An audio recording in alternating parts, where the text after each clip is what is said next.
عدی کہتے ہیں کہ میں رسول کریم کا کلمہ پڑھ کے مسلمان ہو گیا، اب زیادہ دور نہیں گزرا۔ عدی رو کے بتایا کرتے تھے لوگوں،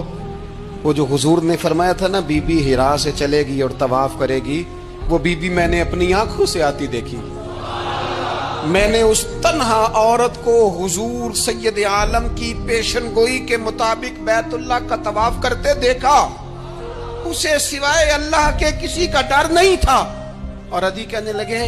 وہ جو حضور نے فرمایا تھا نا کہ کسرا کے خزانے فتح ہوں گے، فرمایا وہ جب فتح ہو رہی تھی تو میں خود اس جنگ میں شریک تھا، مجھے اللہ نے موقع دیا، میں مجاہدوں میں شامل تھا۔ اور فرمانے لگے تیسری پیشن گوئی رہ گئی ہے، مجھے امید ہے وہ بھی پوری ہوگی۔ حضرت عمر بن عبدالعزیز کے زمانے میں آ کے وہ دور بھی آیا کہ لوگ زکوٰۃ دینے نکلتے تھے، لینے والا کوئی نہیں ملتا تھا، لوگ کسی کو غریب سمجھ